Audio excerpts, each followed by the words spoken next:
মালিকের কঠিন পরীক্ষার ইসমাঈল, এই তোর বাবা নবী ইব্রাহিম বাবা সন্তানের পাইয়া বুকে জড়াইয়া কান্নার আওয়াজ, এমন মায়ার কান্না শুরু হয়ে গেল। নবী আবার চিন্তা করলেন, না জানি আবার মায়ার কারণে পরীক্ষায় ফেল করি। নবী বললেন, হাজেরা দেরি করার সময় নাই, জবাই করতে নিব তাও তো বলা যাবে না। নবী কৌশল করে বললেন, ও হাজেরা, ইসমাইলের সুন্দর করে সাজাইয়া দাও, মালিকের দাওয়াতে যাব। মা হাজেরা তো ভাবছেন দুনিয়ার কোন মালিক দাওয়াত দিছে সেখানে যাবে। মা হাজেরা বুঝতে পারেন না যে আসল মালিক দাওয়াত দিয়েছে। ইব্রাহিম নবী ইসমাইলের নিয়া এবার চিন্তা করলেন, আল্লাহ আমারে কেমন সন্তান দিলেন, একটু পরীক্ষা কইরা দেখি। এবার সন্তানকে বাবা বলতেছেন, ফালাম্মা বালাগা মাআহু সায়া ক্বালা ইয়া বুনাইয়া ইন্নী আরা ফিল মানামি আন্নী আযবাহুকা ফানজুর মাযা তারা। ও বাবা, আমি স্বপ্নে দেখলাম তোমাকে জবাই করতেছি, বলো বাবা তোমার কি মতামত বলো। ইব্রাহিম নবী কথাটা বলা মাত্রই সাথে সাথে সেকেন্ডের মধ্যে সন্তান ইসমাইল জবাব দিয়ে দিলেন, ইয়া আবাতি ফাল মা তুমার সাতাজিদুনি ইনশাআল্লাহু মিনাস সাবিরিন। আব্বাজান, দ্রুত আমাকে আল্লাহর হুকুম মতো জবাই করেন, ইনশাআল্লাহ আমাকে আপনি ধৈর্য ধারণকারীদের মধ্যেই পাবেন। আব্বাজান, আমাকে দ্রুত জবাই করেন, দেরি করলে আবার বুঝি আল্লাহ হুকুমটা ফিরায় নিবে, কপাল পুড়ে যাবে। একটা সন্তান বাবার সামনে কতটা বিনয়ী হইয়া বাবার ইজ্জত রক্ষার জন্য আল্লাহর মুহাব্বতের বন্ধনে নিজেকে পেশ করে দিলেন। তবে ইতিহাসবিদরা লেখেন, ইসমাইল একটু কান্না করে বলছেন, বাবাজান, আপনি যদি এই কথাটা আমাকে একটু বাড়ি বসিয়া বলতেন, আমি আমার দক্ষিণী মায়ের থেকে একটু চির বিদায় নিয়ে আসতাম। কারণ 6টা বছর আমার মা আমার এত কষ্ট করে লালন পালন করে বড় বানাইছে। এই 6টা বছর পানি নাই, খানা নাই, আপনিও এসে দেখেন নাই। আমার মা আমার মুখে জিহ্বা দিয়ে আমার পেটের ক্ষুধা নিবারণ করেছে। আমার মা পাগলনির মতো দৌড়াদৌড়ি করেছে। ও আব্বাজান, বাড়ির মধ্যে বসে যদি বলতেন আমি একটু মায়ের থেকে বিদায় নিয়ে আসতাম, পারি নাই, দুঃখ নাই বাবা, আমাকে এখানে জবাই করিয়া আমার রক্তমাখা পোশাকটা মায়ের কাছে নিয়ে যাবেন। আম্মা জান আমাকে না দেখে যদি বলে আমার ইসমাইল কই, আপনি আব্বা রাগ করে আমার মাকে কিছু বলবেন না, আমার আম্মা জানকে একটু সান্ত্বনা দিয়ে বলবেন ইসমাইল সালাম জানাইছে, আল্লাহ যদি কবুল করে হাসুরের ময়দানে মোলাকাত হয়ে যাবে। আব্বা জান, আর আপনার কাছে দাবি, আমাকে জবাই করার আগে আপনি আমার হাত পাও রশি দিয়ে বাঁধেন, কারণ জবাই করতে গিয়া আমার হাতে পায়ে নড়াচড়া যদি আপনার শরীরে লাগে বেয়াদবি হবে, আল্লাহ বেজার হয়ে যাবে। আব্বা জান, আপনি কাপড় দিয়ে আপনার চক্ষু দুইটা বেঁধে নেন, কারণ জবাই করার সময়, ছুরি চালানোর সময় আমার চেহারায় যদি আপনার নজর লাগে, মায়ার কারণে আপনি জবাই করতে পারবেন না, আল্লাহ বেজার হয়ে যাবে। আব্বা জান, আমি শুয়া বললাম, তাড়াতাড়ি আমার গলায় ছুরি চালান। ইব্রাহিম নবী ইসমাইলের শোয়াইয়া যখন ছুরিটা চালাইতে চায়, আমার মাওলার কুদরতি অন্তরে এত মায়া, আমার আল্লাহ ডাক দিয়ে কয়, রে ছুরি, আমার ইসমাইলের একটা পশমের ক্ষতিও যেন তোমার দ্বারা না হয়। আল্লাহর হুকুমে ছুরি কোনো কার্যকারিতা করে না, একটা পশমও কাটে না। ইব্রাহিম নবী এবার পাথরের উপরে আঘাত করলেন, ছুরি দিয়ে পাথরটা আলাদা হয়ে গেল। ইসমাইলের ডাক দিয়ে কয়, বাবা এইবার ফাইনাল রেডি হও, তোমার জবাই করার সময় রক্ত আমার হাতে না লাগা পর্যন্ত ছুরি চালাইতেই থাকবো, না হয় আমি ছুরি চালানো বন্ধ করব না। এবার ইসমাইলকে শেষবারের মতো শোয়াইয়া ছুরি যখন চালাবে, রক্ত হাতে না লাগা পর্যন্ত ছুরি চালানো বন্ধ করবে না বলিয়া ইব্রাহিম নবী নিয়ত করে ফেললেন। ইসমাইলকে শোয়াইয়া দিলেন, আর যখন ছুরি চালাবে, আল্লাহ পাক রব্বুল আলামিনের কুদরতি অন্তরে এত মায়া, জিবরাইলের ডাক দিয়া কয়, জিবরাইল, আমার ইব্রাহিমের ওয়াদা, এমন ত্যাগ আর নিয়ত যে রক্ত না লাগা পর্যন্ত ছুরি চালানো বন্ধ করবে না। আমি তো ইসমাইলের জবাই চাই না, আমি চাই আমার হুকুমের জন্য কতটুকু তারা ত্যাগ স্বীকার করলো। আল্লাহ তাআলা বলেন, আসমান ও জমিনের পুরো ক্ষমতা আমি আল্লাহর কুদরতের হাতে। আমি আল্লাহ কাউকে চাইলে ছেলে দেই, কাউকে মেয়ে দেই, কাউকে দোনোটা দেই, কাউকে কোনোটাই দেই না। ক্ষমতা কার? কাদের কুদরত দারি বার কামাল, আনতা রব্বি আনতা হাসবি যুল জালাল, তুহি কাদের জলিলুল্লাহ জাহাদার, বাহর হালে তুহি মেরা নেগাহদার। নমরুদ আজরকে বানায় দিলেন ডাইরেক্টর। স্বামী আর স্ত্রী এক জায়গায় ঘুমাতে পারবে না। ছেলে সন্তান যদি আসতে চায়, জবাই করে দাও, জন্ম নিয়ন্ত্রণ। আল্লাহ পাক বলেন, আমি যাকে দুনিয়ায় পাঠাবো, দুনিয়ার কোন কৌশল তাকে ফিরাইয়া রাখার ক্ষমতা নাই। আল্লাহর সাথে পাল্লা দিয়ে নমরুদ পারছে, ফেরাউন পেরেছে। কোটি টাকার মালিকই দেখো, অভাব হয় না দূর, গরিবী ঘুমায় আরাম করে মনটা বাহাদুর। ফেরাউনের লাশটা দেখো মিশর জাদু ঘরে, খায় না মাছি, খায় না মাটি, পোকা মাছি সবাই ঘৃণা করে। হৃদয়ে থাকিবে যার নম্রতা সাদা, রহমত আসিবে সেথা প্রভুর ওয়াদা। বড় বড়াই থাকলে দিলে রহমত আসবে না, নিজেকে নিজে ছোট মনে করিও সাদা। উঁচু জমিন থেকে পানি নিচু জমিনে যায়, তেমনি খোদার রহমত আসে নম্রতার হৃদয়। ভোগবিলাসের বাড়ি গাড়ি পরে রবে সব, ভোগবিলাসের বাড়ি গাড়ি পরে রবে সব। থাকতে সময় স্মরণ করো আল্লাহ আমার রব, থাকতে সময় স্মরণ করো আল্লাহ আমার রব। আল্লাহ তাআলা যাকে পাঠাবেন কেউ ফিরায় রাখার ক্ষমতা নাই। আল্লাহ যাকে সন্তান দিবেন, হাজারো ট্যাবলেটও যদি ব্যবহার করে সন্তান ফিরাতে পারবে না।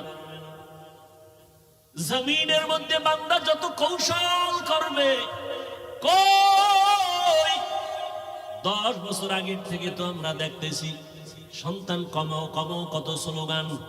এই কমাও কমাও ফাটি কইরা কত মানুষ বেতন খাইয়া সংসার চালায়, আছে না নাই?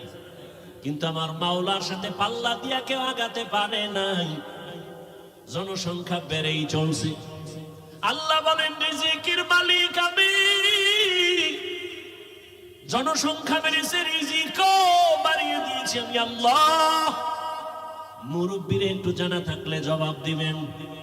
1% জায়গায় 20-30 বছর আগে যেই পরিমাণ ধান হইতো, এখন কি কম না বেশি? কে বাড়াইছেন? সরকার। কে বাড়াইছেন? وَتَرْزُقُ مَن تَشَاءُ بِغَيْرِ حِسَابٍ گر توکل میکنی هر صبح و شام میرساند رزق تو از لامقام جز به حق چی زی مخاعد این سجا فضل او عمست در جمله جهان। জন্ম নিয়ন্ত্রণের জন্য ডাইরেক্টর আজরকে বানাইলো। আমাদের গ্রাম্য একটা প্রবাদ আছে, যেখানে বাঘের ভয় সেখানে রাত পোহায়। যে আজরকে ডাইরেক্টর বানাইছে, আল্লাহ কয়, দেখ ওই ডাইরেক্টরের ঘরে আমি ইব্রাহিমকে পাঠাবো, এটা আমার সিদ্ধান্ত। একটু আগেই বসিয়েই বলছিলাম, বান্দা চাইলে কিছুই হয় না, আমার আল্লাহ চাইলেই সব হয়।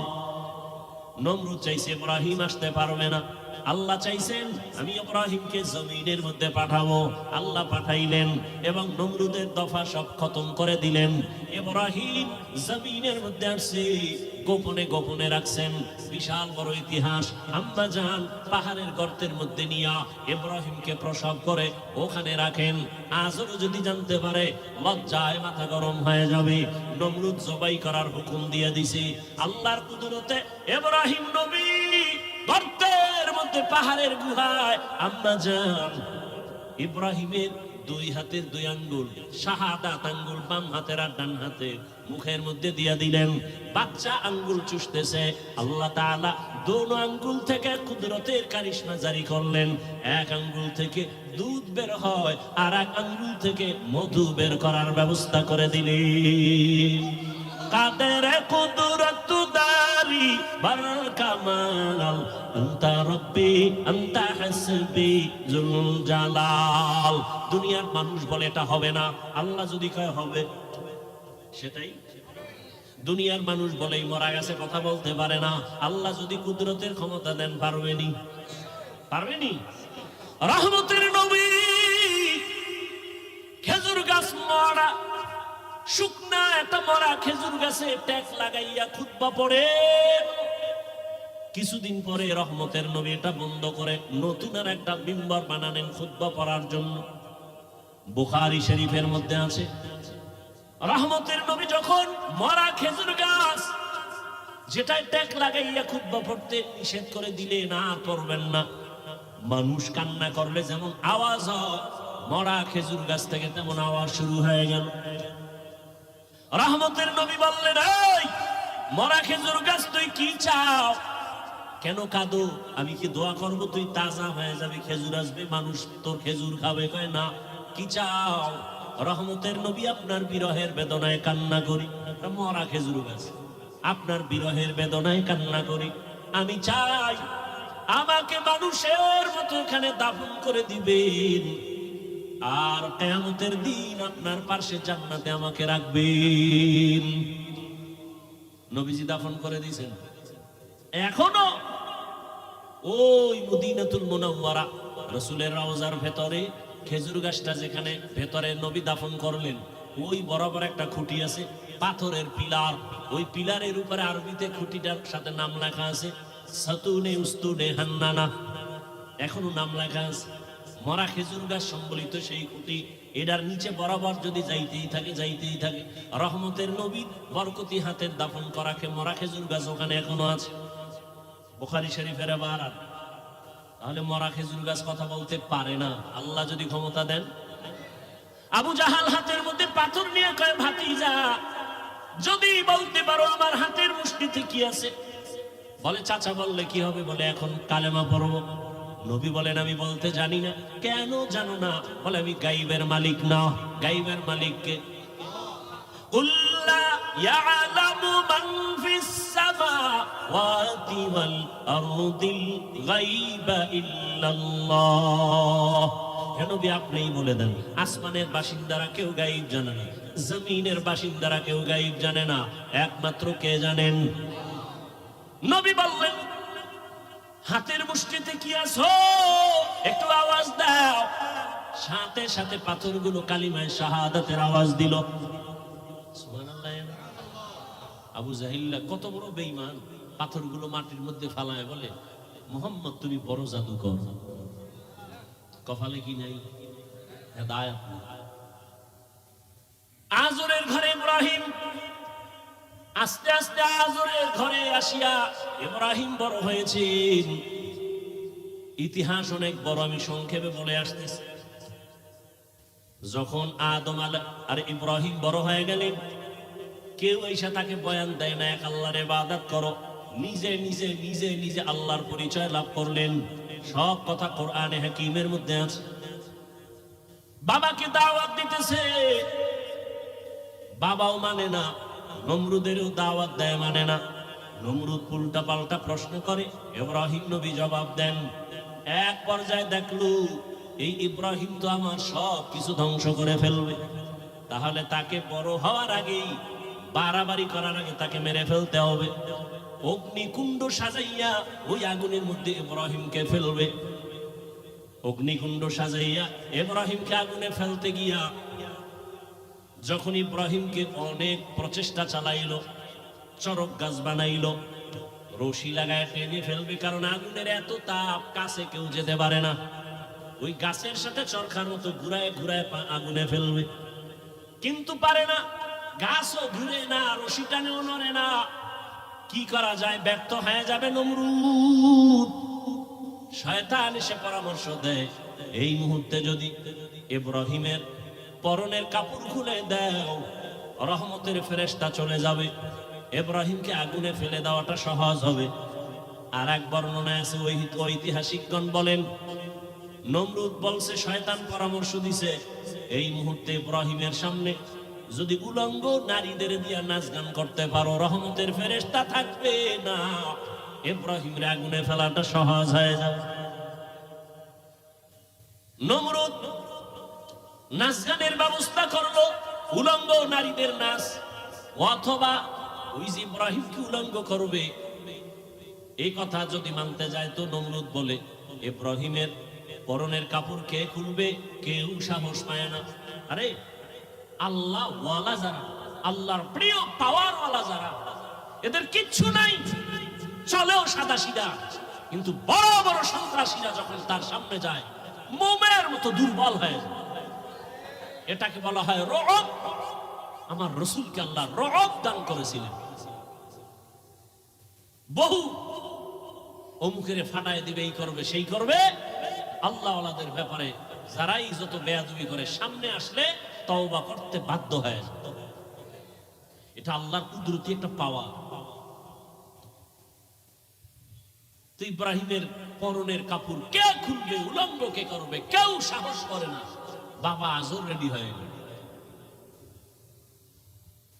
ইব্রাহিমের সামনে গিয়া যখন দাঁড়াইছে উলঙ্গ করার জন্য, ইব্রাহিম চোখের পানি ছেড়ে কাঁদেন আর বলেন, হে বাবা, সন্তান বিপদে পড়ে বাবা গিয়া উদ্ধার করে, তুমি আমার জন্মদাতা বাবা, এই হাজারো মানুষের সামনে আমাকে উলঙ্গ করে লজ্জা দিও না। শুধু তাই না, তুমি তো দেখো না আসমানের ভেতরে লক্ষ লক্ষ ফেরেশতা আমার সহযোগিতায় দাঁড়ানো আছে। বাবা শুনে নাই। এক পর্যায়ে ইব্রাহিমকে যখন আগুনে ফেলা শুরু হয়ে গেল, জিবরাইল আমিন কানের সাথে মুখ লাগায় বলেন, ও আল্লাহর খলিল, কোন সাহায্যের প্রয়োজন আছে কিনা? ইব্রাহিম আল্লাহর এমন পরীক্ষায়, কঠিন কঠিন পরীক্ষায় পড়েছেন, প্রত্যেকটা পরীক্ষা আল্লাহ পাশ করায় দিয়েছেন। এখানেও একটা পরীক্ষা। যদি বলতেন হ্যাঁ সাহায্য লাগবে, তাহলে গায়রুল্লাহর মুখাফিকি হয়ে গেল। ইব্রাহিম নবী বললেন, না, আমি এমন মালিকের গোলাম, আমার কোন সাহায্যের যদি প্রয়োজন হয়, আমার আল্লাহ তো অন্ধ না, তিনি দেখতেছেন, প্রয়োজন হলে তিনি আমার সাহায্য করবেন।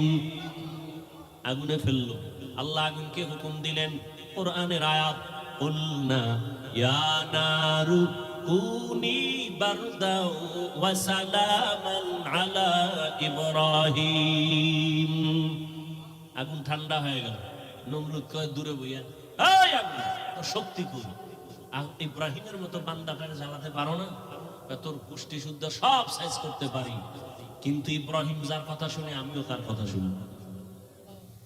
ইব্রাহিম যার গোলাম, আমিও তো সেই রবের কথা শুনি। রব আমাকে হুকুম করেছেন ইব্রাহিমের একটা পশমের যেন ক্ষতি না হয়। আমার শক্তি দুর্বল হয়ে গেছে। আবার আমার রব যদি হুকুম দেয়, আমেরিকার সব আমি আগুন দিয়ে জ্বালায় দিতে পারি, সে ক্ষমতা রব আমার দিলে 1 সেকেন্ডের বিষয়। এর নবীরা আসে, দীর্ঘদিন ইব্রাহিম নবী আগুনের মধ্যে ছিলেন, একটা পশমের ক্ষতি পর্যন্ত হয় নাই। দেখছেন নি আল্লাহ পারেনি সব। আপনি তো মনে করেন পানির মধ্যে পড়লে মরে যাব, আর সে পানির মধ্যে মাছের পেটে ইউনূস নবীর আল্লাহ রাখছেন নি? সে আল্লাহ এখন নাই। সেই আল্লাহর উপরে ভরসাটা কই? ইউনুস নবী মাছের পেটে গিয়েও তো আমার মালিকের ভুলেন নাই। আল্লাহ বলেন যে আমাকে ভুলবে না, আমিও তাকে ভুলি না। মাছের পেটে পানির ভেতরে একেবারে অন্ধকারে আবার সশরীরে ফিরাইয়া দিলেন। আগুনের মধ্যে ইব্রাহিম খুব আনন্দ, পশম জ্বলে না, দেখছেন নি? এরাও মানুষ, আমরাও। আগুন তাদের ভয় করে, আর আমরা কেমন মানুষ আগুনকে ভয় করি। আমরা পানিরে ভয় করি, পানি তাদের ভয় করে। আমরা বাঘরে ভয় করি, আর কেমন মানুষ বাঘ তাদেরকে ভয় করেন। এরাও মানুষ, আমরাও মানুষ। এই জন্য শুরুতে বলছিলাম সূরাতে আমরা মানুষ, কিন্তু আমাদের চরিত্র এত খারাপ, কোরআনের আয়াত অনুযায়ী আমরা পশুর থেকেও খারাপ, অথচ দাবি তো করি মানুষ। এই জন্য ওলামায়ে কেরাম লিখছেন বক্তা হওয়া সহজ, পীর হওয়া সহজ, ডাক্তার হওয়া সহজ, মানুষ হওয়া বড় কঠিন। গর্ব সূরত আদমি ইনসাবুদে আহমদবু জাহলুহা মেকসাবুদে আদমিরা আদমিয়ত লাজমাস আউদেরাগার বুনা বাশদ হি জামাস আদমিয়ত লাহমো শাহমো পশতে নিস আদমিয়ত জুজরে যায় দোস্তে নিস। ইব্রাহিম নবী দীর্ঘদিন থাইকা আল্লাহর হুকুমে বের হয়ে গেলেন। এইবার বের হয়ে কয় না, এত বড় জালেমের দেশে আর থাকা যাবে, এবার হিজরত শুরু। হিজরত থেকে এবার ইব্রাহিম নবী বিশ্ব সুন্দরী বিবি সারার সাথে, চাচাতো ভাই আত্মীয় এক নবী তার সাথে, এবার ইব্রাহিম নবী বিদায় নেয় আর বললেন ইন্নী যাহিবুন ইলা রাব্বি সায়াহদিন, আমি আমার রবের দিকে রওনা করলাম। অর্থাৎ আমার রবের সন্তুষ্টি অর্জনের জন্য যেই জমিনে গেলে আমি রবের পাবো সেখানে রওনা দিলাম। সায়াহদিন, নিশ্চয়ই আমার আল্লাহ দ্রুত আমার জন্য রাস্তা খুলে দিবেন। যাওয়ার পথের ঘটনা জানেন, ইব্রাহিম নবী বিশ্ব সুন্দরী বিবি সারাকে নিয়ে আসে, কিন্তু কোনো সন্তান নাই। রাস্তার মাঝে এই সুন্দরীর খবর পাইয়া এক জালেম মিশরের মধ্যে তারে আটকায় দিল। সুন্দরী সারাকে নিয়ে গেল তার খাস কামরার ভেতরে। ইব্রাহিম নবী চুপচাপ বসে আছেন, জালেমের আটকায় পড়ে গেছেন। কত কঠিন কঠিন পরীক্ষা নবীদেরকে আল্লাহ করেছেন, এর মধ্যে সব থেকে কঠিন ইব্রাহিম নবীর উপরে পরীক্ষা। যাবে হিজরত করে এক জালেম থেকে, মাঝখানে যে আর এক জালেমের আন্ডারে ভিড়ে গেছে। বিবিকে নিয়ে গেছে ধরে খাস কামরায়, জালেম ঢুকাইয়া বলে তুমি বিশ্ব সুন্দরী, ওই পুরুষ তোমার স্বামী? বলে হ্যাঁ। ইব্রাহিম নবী পেরেশান হয়ে গেলেন, আমার স্ত্রী কত সতী সাধ্বী, কত বড় দামি, আমি এক নবীর স্ত্রী, আজ না জানি বেঈমানের হাতের ছোঁয়া লাগে না পাখা। আল্লাহ কা ইব্রাহিম অন্তরের চক্ষু খুলে দিলাম, ওই জালেম যা করবে এখানে বসে সব দেখতে পাইবা। ক্ষমতা আল্লাহ দিতে পারে না? পারে না। এরকম পাওয়ারওয়ালা বান্দা আছে না নাই? এই পাওয়ারের নাম কোরআনের ভাষায় ফুরকান। ইয়া আইয়ুহাল্লাযীনা আমানু ইন তাত্তাকুল্লাহ ইয়াজআল লাকুম ফুরকানা। তাকওয়ার উপরে যারা মজবুত হয়ে চলবে, আল্লাহ বলেন আমি তাদেরকে ফুরকান নামের এক পাওয়ার দান করব। মা মা'নাল ফুরকান ওয়া নূরুম মিন ইলাহি। আল্লাহর একটা নূরের আলো। হাদিসের ভাষায় পাওয়ারের নাম ফেরাসাত। ক্বালা রাসূলুল্লাহ সাল্লাল্লাহু আলাইহি ওয়া আলিহি ওয়াসাল্লাম ইত্তাকু ফিরাসাতাল মুমিন ফাইন্নাহু ইয়ানজুরু বিনূরিল্লাহ। আল্লাহর প্রিয় বান্দা মুমিনের ফেরাসাতের পাওয়ারকে তোমরা খুব ভয় করিও, কারণ তুমি যা দেখো তার থেকে তারা অনেক কিছু দেখেন। চামড়ার চোখ দিয়ে দেখেন না, নূরের আলো দিয়ে তারা দেখেন। ওমরে ফারুক খুতবা দিতেছেন জুমার মসজিদে নববীর ভেতরে। খুতবার মাঝে হঠাৎ একটা অপ্রাসঙ্গিক একটা চিৎকার দিয়ে আওয়াজ দিলেন, ইয়া সারিয়াতাল জাবাল, ইয়া সারিয়াতাল জাবাল, ইয়া সারিয়াতাল জাবাল। ওই সারিয়া, পাহাড় পাহাড় পাহাড়। মদিনাতুল মুনাওয়ারায় ওমর আওয়াজ দিলেন, এই সারিয়া, সামনে পাহাড়। সারিয়া কই? বলে মদিনা। ওমর যেখানে আওয়াজ দিয়েছেন সেখান থেকে 2000 কিলোমিটার দূরে ইরানে যুদ্ধ করে। সারিয়াকে জিজ্ঞাসা করা হলো এক সময়, এই সারিয়া, মদিনাতুল মুনাওয়ারা থেকে 2000 কিলোমিটার দূরে ইরানে যুদ্ধ করেছো, ওমরের আওয়াজ শুনছো? বলে হ্যাঁ। কেমন শুনলাম? কাছে বসে বললে যেমন শুনি তেমনই শুনছি। এর নাম ফেরাসাতের পাওয়া। ইব্রাহিম নবী দেখতেছে জানেন বিশ্ব সুন্দরী বিবি সারাকে খাস কামরায় নিয়া প্রথমে লোভালোক দৃষ্টি দিয়া হাতটা যখন বাড়াইছে সাথে সাথে হাতটা বাঁকা হয়ে গেছে। রাখে আল্লাহ? আহা, আল্লাহ এখনো পারেন, এখনো পারেন। আপনারা জানেন, এই ফেসবুকের মুরিদেরা, শুনো, মনে নাই তোমার, দুনিয়ার আকাম দেখো, ভালো ভালো জিনিস দেখো না। কয়েক বেশি হয় নাই, বছর 2 হয়েছে কিনা সন্দেহ, লন্ডনে একটা সেমিনার হয়েছে। সমস্ত ধর্মের মানুষ সেখানে বসা। গোল টেবিলের সেমিনারে একজন ভিন্ন ধর্মাবলম্বী প্রশ্ন করল মুসলমানদের একজন লিডার, ধর্মযাজক, একজন বুজুর্গ বলিয়ে কামেল, যাই তোমাদের নবী তোমাদের ধর্মে বলছে, হাদিসে আছে, একটা খেজুর আছে, খেজুরটা খাইয়া বিষ পান করলে ক্রিয়া হয় না। মুসলমান বলে হ্যাঁ আছে তো। এটা কি সত্য? হ্যাঁ সত্য। দেখাবা? বলে পারবা? পারবো। দাও। আজওয়া খেজুর সামনে নিয়ে আসা। আজওয়া খেজুর 2-3-7টা খাইয়া এবার বিষ দিল তার সামনে। হাউজের ভেতরে বিষ পান করলো। বিষ পান করে দিব্যি আরামে বসলেন, মিটিং চালাইলেন। বিন্দু থেকে বিন্দু বিষ তার ভেতরে গিয়া কোনো ক্রিয়া করলো না। কুদরত কার? ভাইরা আমার, আল্লাহ তো এখনো হেফাজতের দরজা খুলেছেন। সিলেটের জমিনে শাহজালাল রাহমাতুল্লাহ আলাইহি গৌর গোবিন্দের মোকাবেলা করতে গিয়ে কোনো বেতের বাড়ি লাগে নাই, অস্ত্র লাগে নাই। পুঁজি ছিল তাহাজ্জুদের আযান, নামাজ আর চোখের পানি, আর ফজরের নামাজের আযান। কই সেই তাহাজ্জুদ? কই? নাই তো নাই। একদল বলে এত আমল লাগে না, এত আমল লাগে না। অথচ আল্লাহ কয় আমি দুনিয়ায় মানুষ পাঠাইছি আমল করার জন্য। দেখেন তো কারবার কেমন, ফেতনায় ভরে গেছে গোটা সোনার বাংলা। বুঝাবো কিভাবে? বুঝতেও চায় না। কপাল এত খারাপ হয়েছে, বুঝতেও চায় না। মনের উল্টা হইলেই আর বুঝতে চায় না, নফসের গোলাম হয়ে গেছে। আমাকে বলেন, এই যে এখন সামনে হজ আসতেছে না, কথা বলেন না কেন ভাই? ওখানে সারা দুনিয়ার মানুষ আর যায় না? যায় না। বিভিন্ন কোয়ালিটির মানুষ সেখানে।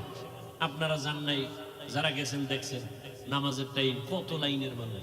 কেউ বুকে হাত বেঁধে দাঁড়ায়, কেউ নামির নিচে, কেউ হাত সাইডে দিয়ে খাড়াই নিছে, কেউ আবার মোবাইলে নামাজের ভিতরে কথাও কয়। নামাজের ক্ষতি হয় না, কথা টথা কইয়ে নামাজের ভিতরে আছে। কেউ আবার কোরআন শরীফ মাটিতে রাইখা পাও দুইটা এভাবে সরাইয়া দিয়া, হাত দিয়া মাটির মধ্যে হেলান দিয়া কোরআন মাটিতে রাইখা পড়ে।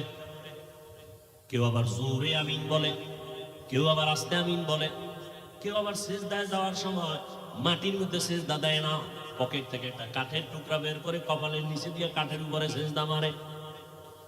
সারা দুনিয়ার মানুষের এত কোয়ালিটির মানুষ, এত লাইনের। ও জলদি এলাকার জ্ঞানী মুসলমান, একটু জবাব দেন, এত লাইনের মানুষ যে মসজিদে নববীতে নামাজ পড়ে, বাইতুল্লাহ কোনো ঝগড়া আসেনি? বলেন বলেন, কারোর সাথে কারো অভিমান আসেনি? সালাম দেয় না, রাগ করে এমন আসেনি? আছে? আঙ্গ বাংলাদেশে কার বদ নজর লাগছে? সব গেঞ্জাম ঝগড়া আঙ্গ দেশে কেন? কোন গজবে পাইল? কোন অভিশাপ লাগলো কপালে? আমি পাস করলি পড়লাম, কাউকে কিছুই বলি না। ও যুবক, অন্য টুপির বিরুদ্ধেও বলি না, যারা টুপি দেয় না তাদেরও হিংসা করি না, কিছু বলি না, দেখলে সালাম দেই। বলো তুমি পাঁচকুল্লির বিরুদ্ধে বলো কেন? আমি কওমি মাদ্রাসার সন্তান আলিয়ার বিরুদ্ধে বলি না, স্কুল কলেজের বিরুদ্ধে বলি না, বলো তুমি কওমির বিরোধিতা করো কেন? আমি নবীরে দাঁড়াইয়া ইয়া নবী সালামু আলাইকুম বলে সালাম দেই না, দাঁড়াইয়া যারা দেয় তাদেরও গালি দেই না? বলো তুমি আমারে গালি দাও কেন?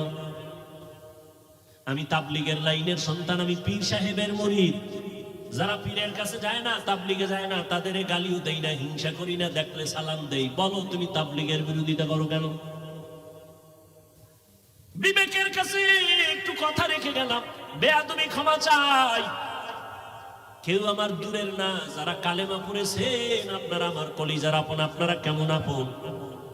আওয়ামী লীগ বুঝি না, বিএমপি বুঝি না, আলিয়া কওমি বুঝি না, আমার কথা একটা। বলেন আপনাদের আল্লাহ আমার আল্লাহ দুই না এক? সবাই একমত? আপনাদের নবী আমার নবী, সত্য কথাটা স্বীকার করেন। আপনাদের কোরআন আমার কোরআন, আপনাদের কাবা আমার কাবা, আপনাদের কালেমা আমার কালেমা, আপনাদের ধর্ম আমার ধর্ম। দুনিয়াতে জন্ম নিছি সিস্টেম আপনাদের আমার, নাকি জলদি এলাকার মানুষ জন্ম সময় লঙ্গি ভরে আসছে? সবার কোয়ালিটি এক, বিদায় বালা কাফনের সংখ্যা হবে আলাদা। কে ধনী, কে গরিব, কে আলেম, কে মূর্খ, সবার বেলায় কাফন হবে তিনটা। আরে এক টাকাওয়ালার সম্মানে একটা কাফন কেউ বাড়াইয়াও দিবে না। এক রিক্সাওয়ালা মরে গেলে গরিব হওয়ার কারণে একটা কাফন কেউ কমাইয়াও, কালার হবে আলাদা। হুজুরদের কাফনের কালার একরকম, আপনাদেরটা আর এক রকম। কালারও কি কালার? বুঝে কও সাদা। তাহলে কালার নিয়ে ঝগড়া কেন? কালার লইয়াও ঝগড়া কেমন গজবে ধরছে? কালার লইয়াও ঝগড়া আছে না নাই?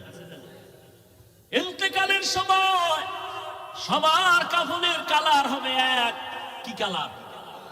লেখা থাকবে উপরে বড় হুজুরের লাশ, এমপি সাহেবের লাশ, কে ধনী, কে গরিব, কে হুজুর, কে হুজুর না, কে ইমাম, কে মুক্তাদি, কে ডাক্তার, কে রোগী। যতই আজকে বক্তা বক্তা ভাব দেখাই না কেন, টাকার আর ক্ষমতার গরম দেখাও না কেন, সাদা কাফনে ঢুকলেই সব বাহাদুরি বন্ধ হয়ে যাবে। কবরে যাওয়ার আগেই বাহাদুরি শেষ। কবরের সাইজ কি না আপনাদের এলাকায় একটু বড়? হ্যাঁ, কবরের সাইজও সবার এক। কবরে রেখে বিদায়ের পরে প্রশ্ন হবে সবার বেলায়। কয়টা? কয়টা? তোমারও যেই প্রশ্ন, আমাকেও সেই প্রশ্ন, শিক্ষকের যেই প্রশ্ন, ছাত্রকেও সে একই প্রশ্ন, নারীকে যেই প্রশ্ন, পুরুষেরও সেই প্রশ্ন। তিনটা। রবের পরিচয় দাও, ধর্মের পরিচয় দাও, রাহমাতুল লিল আলামিনের পরিচয় দাও।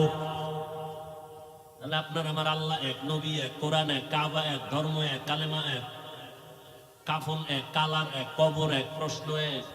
লেবাস পোশাক কেন আলাদা? আপনাদের বয়ান তো করার কোনো দরকারই পড়ে না, কারণ আপনি আল্লাহ মানেন, নবী মানেন, কোরআন মানেন, হাদিস মানেন।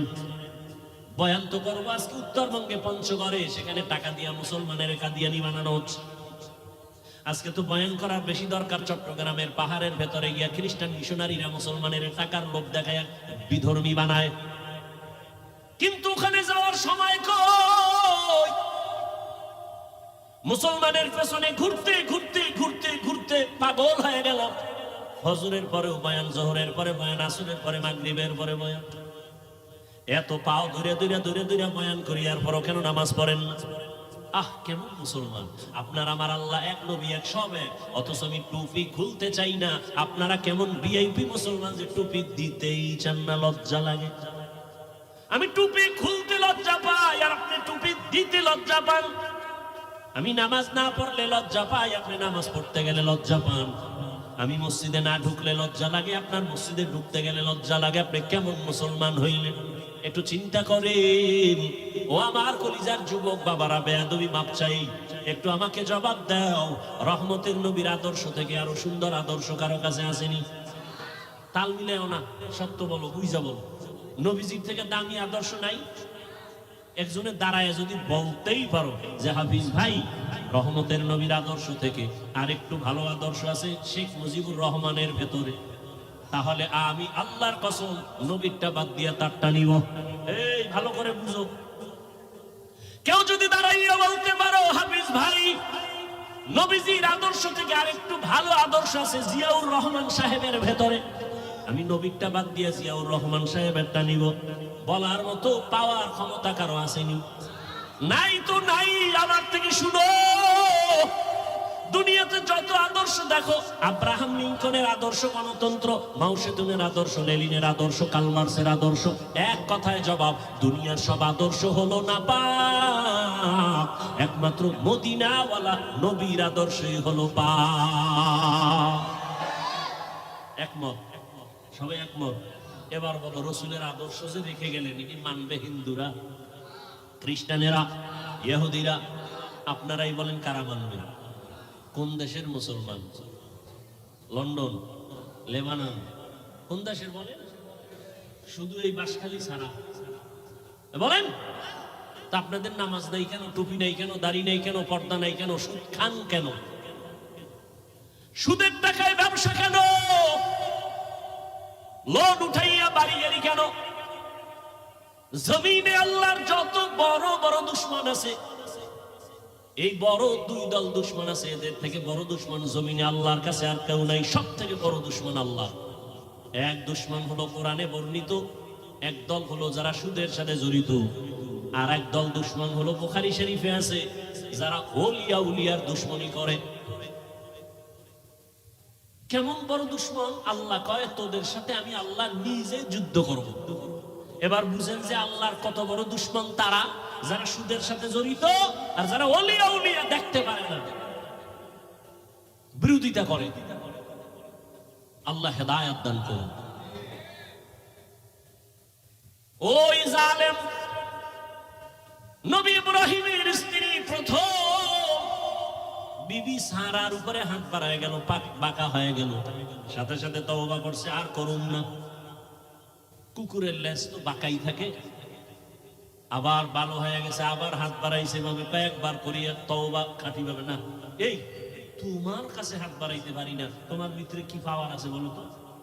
বিবি সারা ডাক দিয়া কয়, রে জালেম, আমার মধ্যে কোনো পাওয়ার নাই, তবে একটা শক্তি আমার আছে, আমি একজন আল্লাহর প্রিয় বান্দা, নবীর স্ত্রী। তাই নাকি? বলে না। কে সে নবী? বলে ইব্রাহিম। কই সে? বলো ওই যে গাছতলায় বসা। ডাকো। ডাকাইয়া বেয়াদবি কইরা তো আর আগাইতে পারে নাই, এবার তওবা টওবা কইরা নবীর কাছে মাপ চাইয়া মেহমানদারি করাইয়া, সন্তান কয়জন আছে? কয় নাই। কয় তাহলে আমার এক বান্দি আপনার বিবির খেদমতে দিয়া দিলাম, হাজেরা নামের। নবী ইব্রাহিম হাজেরাকে নিয়ে আবার সফর শুরু। ইতিহাস বড় আল্লাহর কাছে। তখন নবীর বয়স 80 পার হয়ে যাচ্ছে, তখন দোয়া করছেন একটা নেককার সন্তানের জন্য। রব্বি হাবলি মিনাস সালিহিন। ও দয়ার মালিক, তুমি আমাকে একটা নেককার সন্তান দান করো। প্রত্যেকটা মা বাবার সন্তানের উপরে দায়িত্ব, সন্তান আল্লাহর কাছে চাইতে হবে, এটা বাবার দায়িত্ব, আল্লাহ নেককার সন্তান দাও। মাকেও দায়িত্ব, আল্লাহর কাছে দোয়া করতে হবে, আল্লাহ নেককার সন্তান দান করো। এজন্য নামাজের পরে পরে বারবার এই দোয়াটা পড়বেন, রব্বি হাবলি মিন লাদুনকা যুররিয়াতান তাইয়্যিবাতান ইন্নাকা সামিউদ দুআ। আল্লাহ দোয়া কবুল কইরা সুসংবাদ দিয়ে দিলেন, ফাবাশশারনাহু বিগুলামিন হালিম। সুন্দর এক আদর্শওয়ালা সন্তান আমি তোমাকে দিচ্ছি। হাজেরার গর্ভে সন্তান চলে আসছে, প্রথম সন্তান। আল্লাহর পক্ষ থেকে নাম রাখলেন ইসমাইল। 80 বছরের পরে যে সন্তান বাবায় পাইছে, ওই সন্তানের উপরে কত মায়া, কত মহব্বত। কিন্তু আমার মাওলার পরীক্ষা আরো কঠিন, এত কঠিন পরীক্ষা ইব্রাহিমের উপরে আল্লাহ চাপায় দিলেন। ও ইব্রাহিম, সন্তানের মায়া যেন আমার আল্লাহর মহব্বতের মাঝখানে যেন পর্দা ফেলতে না পারে। কিন্তু পর্দা ফেলতেছে।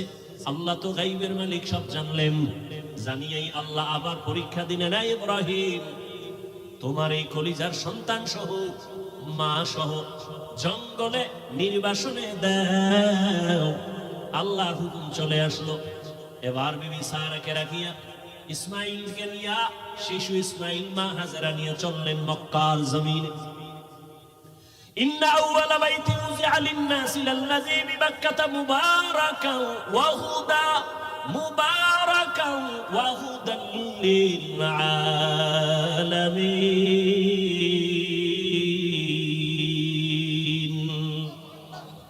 হেদায়েতের ঘর বানাইলেন আমার আল্লাহ। কোনো মানুষ নেই, জঙ্গল, পাহাড়, ওখানে নিয়ে গেলেন। কেমন পরীক্ষা দেখছেন নি? কই নিয়ে যাইতেছে বলার অধিকার নাই, জবান বন্ধ, ইশারা ইঙ্গিতে বলবে কিনা তাও ভয়। একজন নারী সৃষ্টিগতভাবেই দুর্বল, আবার সাথে শিশু বাচ্চা, আরো পেরেশানি। বাইতুল্লাহর পাশে সাফা মারওয়া, এখন যে পাহাড়ের মাঝখানে জঙ্গল, চতুর্মুখী ওখানে রাখলেন। রাইখা ইব্রাহিম নবী হাঁটা শুরু করছে। কইতন কই আইলাম, কই রাখতেছি, কেন রাখতেছি, কয়দিনের জন্য, কোন আওয়াজ নাই। আল্লাহর পরীক্ষা, ইব্রাহিম জবান খোলা যাবে না। ইব্রাহিম নবী তো যাইতেছে। হাজেরা পেরেশান হয়ে গেলে, ও পয়গম্বর, আমাদের আপনি কোথায় রাখেন? জবাব নাই। কই যান? জবাব নাই। কয়দিনের জন্য? আওয়াজ নাই। শেষ সময় পিছন দিক দিয়া মা হাজেরা ইব্রাহিম নবীর আঁচলটা ধরে বললেন, দাঁড়ান, আপনার কথা বলবেন না, ঠিক আছে, এই দেখ শেষ সময় বইলে যান। আমগো যেখানে রাখলেন, এটা কি আমনের মন মতো নাকি রবের ইশারা? নবী এখনো জবান খুলে না, তবে ইশারায় বললেন রবের ইশারা। মাথা নাড়াইয়া বললেন, এটা রবের হুকুম। লা তাআতা লি মাখলুকিন ফি মাসিয়াতিল খালিক। খুতবায় হাদিস পড়েছিলাম, নবী বলেন, কোন মাখলুকের মন সন্তুষ্ট করার জন্য মালিকের সাথে কোনো বিরোধিতা করা যাবে না, অথবা আমার আল্লাহকে বেজার করে কোনো মাখলুকের খুশি করা যাবে না, হারাম। আল্লাহকে বেজার করে মা বাবারে খুশি করা হারাম, আল্লাহকে বেজার করে পীরকে খুশি করা হারাম, আল্লাহকে বেজার করে ওস্তাদকে খুশি করা হারাম, আল্লাহকে বেজার করে কোনো ব্যক্তিকে খুশি করা হারাম। দুনিয়ার সব বেজার হয়ে যাক, কোনো দুঃখ নাই, আমার আল্লাহকে বেজার করা যাবে না। ইশারায় বললেন, হ্যাঁ, রবের হুকুমে রেখে গেল, রেখে তো গেলেন। ইব্রাহিম নবী তো জবান বন্ধ, কোনো আওয়াজ নাই। ইশারায় বুঝাইলেন রবের হুকুম। এই আওয়াজটা পাইয়া মহিলাদের দিল তো স্বাভাবিক একটু নরম। মা হাজেরা কান্না শুরু করলেন আর বললেন, ও দয়ার স্বামী, এখানে আপনি আমার রবের হুকুমে রেখে যাইতেছেন। আমার বাচ্চা শিশু ইসমাইল ছাড়া কেউ নাই, মানুষ নাই, জঙ্গল, পাহাড়, অন্ধকার, একটু পানি আছে, এই পানি যদি না থাকে কোথায় যাব? বাচ্চারে যদি দুধ পান করাইতে না পারি, নির্জন জায়গা, কোথায় যাব? আপনার কাছে কোনো দাবি নাই, মালিকের কাছে একটু দোয়া করবেন আমাদের জন্য। ইব্রাহিম নবীর জবান তো বন্ধ। হাজেরা বলতেছে, নবী কানে শুনতেছে, জবাব না দিয়া হাঁটতেছে। হাইটা হাইটা পাহাড় বাইয়া নিচে নামলেন। নিচে নাইমা ইব্রাহিম নবী মালিকের দরবারে হাত উঁচু করে দোয়া করলেন, রব্বানা ইন্নী আসকানতু মিন যুররিয়্যাতি বিওয়াদিন গায়রি যি যারইন ইনদা বাইতিকাল মুহাররম রব্বানা লিয়ুকিমুস সালাতা ফাজআল আফইদাতান নাসি তাহবি ইলাইহিম ওয়ারযুকহুম। আল্লাহর নবী দোয়া করলেন আল্লাহর দরবারে, আল্লাহ তোমার হুকুম, এতদিন যত পরীক্ষা করেছো, ধৈর্য ধরে ধরে পাস করার চেষ্টা করেছি, আমার জীবনের শেষ সময় একটা সন্তান দিয়েছো, মন বড় মায়ার সন্তান। এই বয়সের সন্তানটাকেও পরীক্ষার মাঝে ফালাইছো, কোনো দাবি নাই, একটা দাবি, আল্লাহ তুমি ধৈর্য দাও, পাস করার তৌফিক দাও। আর আমার শিশু সন্তান, কত কলিজার মায়ার আমার সন্তান রেখে আসছি, তোমার কাছে আমার দোয়া করলাম, কয়েকটা দোয়া। এক নাম্বার, ও আল্লাহ মেহেরবানি করে এখানে তুমি অন্য মানুষের বাসস্থানের ব্যবস্থা করে দাও, যেই জঙ্গলটাকে তুমি সাফ করে দাও, খানার আয়োজন করে দাও, ওরা নামাজ পড়বে এবং শুকর আদায় করবে, তোমার রিজিকের ব্যবস্থা করে দাও, মানুষের ব্যবস্থা করে দাও, পানির ব্যবস্থা করে দাও। আল্লাহর নবীর দোয়া আসমানে কবুল হয়ে গেল। নবী ইব্রাহিম চলে গেলেন। মা হাজেরা, ইসমাইল, শিশু বাচ্চা, আর কেউ নাই। এক সময় পানি যা ছিল সব শেষ, এখন পানিও নাই। আম্মা জান বাচ্চা ইসমাইলকে দুগ্ধ পান করাচ্ছেন। এক পর্যায়ে দুধ শেষ হয়ে গেল, বাচ্চাকে আর কি দিবে, খাবার কোনো খাবার নাই, অচেনা জায়গা, চতুর্পার্শ্বে জঙ্গল, কোনো আওয়াজ নাই, মানুষ নাই, এমন এক হালাত। হাজেরা পাগলের মতো হয়ে গেলেন। বাচ্চাটা কান্না করে ক্ষুধা। একদিন চলে গেল, 2 দিন চলে গেল, 3 দিন চলে গেল, মা সহ্য করতে পারে না। একটা বাচ্চার কলিজা ভরা মায়ের অন্তরে কত কষ্ট, একটা মা বাচ্চার জন্য কতটাই যে বেকারার হয়ে থাকে। এই বাচ্চা এত কষ্ট মা বুকে ধারণ করে করে বাচ্চাকে বড় বানায়। ও সন্তানেরা, মায়ের কষ্ট যদি ভাবতো, জমিনে কোন সন্তান মা বাবার সাথে বেয়াদবি করতে পারত না। মা এত কষ্ট করে করে আমাকে মানুষ বানাইছে। ও আমার যুবক বাবারা, তুমি যত বড় টাকার মালিক হইয়া বাহাদুরি করো না কেন, তুমি জানো না তোমার মায়ের চোখের পানি ছাড়া তুমি হতে পারো নাই।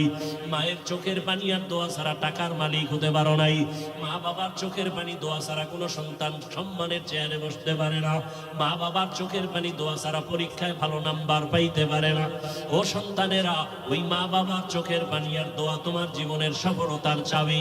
বেয়াদবি করবা না, ওই মায়ের ঋণ জীবন দিয়েও আদায় করা সম্ভব হবে না। ইসমাইল শিশু বাচ্চা ক্ষুধার তৃষ্ণায় কান্না করে, ক্ষুধা, পেটে ক্ষুধা প্রচন্ড রূপ ধারণ করলো। মা হাজেরা কোথায় যাবে, পানিও নাই, খানাও নাই। হঠাৎ করে তাকায় দেখে মারোয়া পাহাড়ে একটু পানি পানি মনে হয়, কিন্তু দৌড় দিছে আম্মা জান। হালকা ভাবে দৌড়াইয়া গিয়ে দেখে পানি না, সূর্যের আলো বালুর মধ্যে লাগছে, তো পানির মতো একটা ঝলমল করতেছে, কিন্তু পানি নাই। ওখানে যাইয়া আবার মারোয়া পাহাড়ে তাকায়, সফায় তাকায়, দেখে ওখানে আর একটু পানি পানি মনে হয়, আবার দৌড় দিছে। দিলের মধ্যে তামান্না, আমি না খাইয়া মরে যাই, আমার বাচ্চা যেন কষ্ট না পায়। আমার কলিজার সন্তান আমার গর্ভে থেকে ঘুমাইতে দেয় নাই।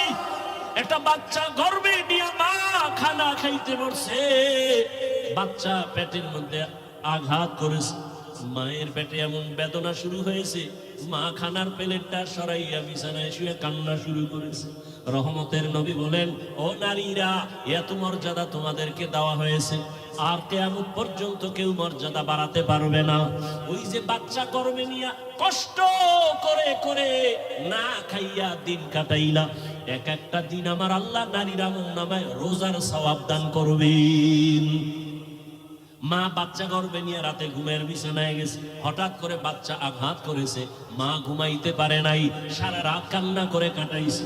আল্লাহর নবী বলেন, একটা মা বাচ্চা গর্ভে নিয়ে রাত ঘুমাইতে পারে না, আল্লাহ তাআলা ওই মায়ের আমলনামায় কদরের রাতের সওয়াব আল্লাহ দান করবেন। এত মর্যাদা নারীদেরকে আল্লাহ দান করেছেন। আজকে যারা বলে ইসলাম নারীর অধিকার দেয় নাই, মর্যাদা দেয় নাই, এদের মতো চরিত্রহীন মুসলমান, ইসলামের দুশ্মন, মানবতার দুশ্মন জমিনে আর কেউ নাই। মা হাজেরা দৌড় দিলেন ভাই 2 পাহাড়ের মাঝে, দৌড় দিলেন কয়েকবার। এই যে দৌড় আল্লাহর কাছে খুব ভালো লাগছে। আল্লাহ পাক কিয়ামত পর্যন্ত আইন বানায় দিলেন, বিধান বানায় দিলেন। এই মক্কার হাজিরা, হজ করতে যদি যাও, আমার হাজেরা যেই পাহাড়ে 7টা চক্কর লাগাইছে, হাজি যদি হজ করতে গিয়া সাফা মারওয়ায় আমার হাজেরার মতো চক্কর না দাও, আমি কোন হাজির হজ কবুল করব না। নবীজি বাইতুল্লাহ তাওয়াফ কইরা যখন চক্কর দিতে গেছে সাফা মারওয়ায়, নবী শেষ বয়সে হজের সময় খুব কষ্ট লাগছে, আল্লাহর কাছে কয় মনে মনে, আল্লাহ তুমি আমারে, হাজেরা দৌড় দিছে, যদি মায়ে দৌড়টা না দিত আমাকে কষ্ট লাগতো নি।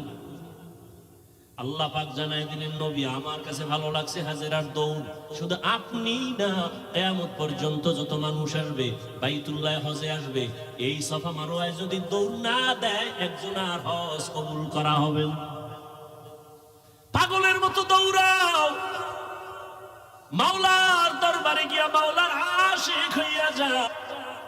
চুলগুলো এলোমেলো, সাবান লাগানো যাবে না, হাজি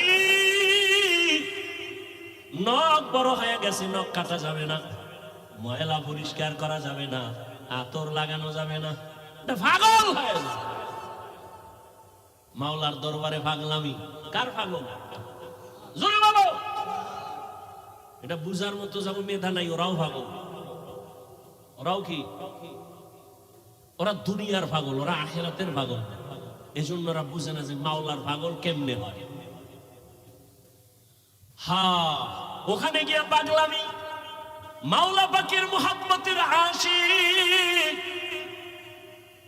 আশিক মাশুক কি চায় সেইটাই দেওয়ার জন্য পাগল। প্রেমিকা আমার কাছে কি চায়, প্রেমিক তার খুশি রাখার জন্য তাই করে। বন্ধু কোন রঙের জামা পরে, আমার ওই জামা লাগবে, তো বন্ধুর মুহাব্বত আরো বাড়বে। টুপি মাথায় দেওয়া যাবে না, গেঞ্জি গায়ে রাখা যাবে না, সাদা কাপড় মরার আগে মরণের কাপড় পেঁচাও। এইবার সবার এক আওয়াজ, কে ফকির, কে ধনী, কে শিক্ষিত, কে অশিক্ষিত, সবার এক পোশাক, এক আওয়াজ, সব এক দরবারের ভিক্ষুক, সবার আওয়াজ এক, লাব্বাইক আল্লাহুম্মা লাব্বাইক লাব্বাইক লা শারীকা লাক লাব্বাইক ইন্নাল হামদা ওয়ান নি'মাতা লাক ওয়াল মুলক লা শারীকা লাক। আপনাদের কষ্ট হয় মনে হয়? আর একটু সামনে যাব, শেষ করে দিই কথাগুলি। ভাইয়েরা আমার, উঠা বসা করলেন মোনাজাত দিয়ে দেবেন। আমি এটা পারবো না, কারণ কষ্ট। আপনি যদি আমাকে মূল্যায়ন না করেন, আমার দরকার কি বয়ান করা? ভাইয়েরা আমার, মা হাজেরা দৌড়াচ্ছেন আর চোখের পানিগুলো পড়তেছে। ওদিকে ইসমাইল বাচ্চাও কান্না করে। বাচ্চা কান্না করলে দেখবেন ওদের পা গুলো লাফায়নি, দেখছেন আপ ডাউন করে। তো বাচ্চার পা লাফাচ্ছে, হঠাৎ করে পানির ফোয়ারা শুরু হয়ে গেছে। মা হাজেরা পানি দেখে একটা দৌড়াইয়া গিয়া পানিটারে আটকানোর জন্য পারে না মহিলা মানুষ, খুব খুশি। তার ইবরানি ভাষায় একটা আওয়াজ দিলেন। দেখছেন নি মাওলার কুদরত কি দিলেন? পানিকে বললেন জাম জাম, থাম থাম। আল্লাহর কাছে এই শব্দটাও কবুল হয়ে গেছে। কিয়ামত পর্যন্ত এই পানিকে কি পানি বলে? শব্দটা কার? এইমাত্র বলছি শেষ। মা হাজেরার জবানের আওয়াজ জাম জাম, থাম থাম। পৃথিবীর বিশুদ্ধ পানি। সাহাবাদের মধ্য থেকে কেউ নবীকে জিজ্ঞাসা করলেন, ইয়া রাসূলুল্লাহ, এই জমজম কূপের পানির তলা কই? Crore crore crore million trillion trillion পানি হাজী সাহেবরা নিয়ে যায়, কমে না বাড়ে না, সমান। নবী কয় এই জমজম পানির কূপের তলা হলো হাউজে কাউসারের সাথে। আর কোথার সাথে? মুফাসসিরিনে কেরাম লিখেছেন কাউসারের পানির থেকেও জমজমের মূল্য বেশি। রাসূলকে যখন মেরাজে নেওয়া হয়, নবীজি বলেন জিবরাইল আমিন আমাকে ধইরা জমজম কূপের পানি দিয়ে ওযু বানাইলেন। ওযু করলাম, এর আগে আমাকে শোয়াইয়া, চিৎভাবে শোয়াইয়া আমার বুকটাকে চিরলেন, ভেতর থেকে কলব বের করলেন, স্বর্ণের পেয়ালায় রাখলেন, ঝমঝম দিয়ে ধুইলেন, আবার ভেতরে রাখলেন, এরপরে আবার আটকায় দিলেন। রক্ত গেল না, সেলাই লাগলো না, ব্যথা অনুভব করলাম না।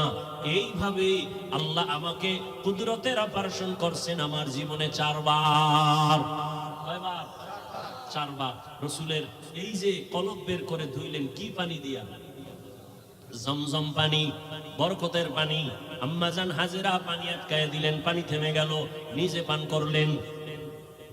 আজকে কিতাব দেখছি, আজকে নবীজি বলতেছেন মা যদি জমজম থাম থাম না বলতেন, তাহলে পানি পুরা পৃথিবীটা সয়লাব হয়ে যেত।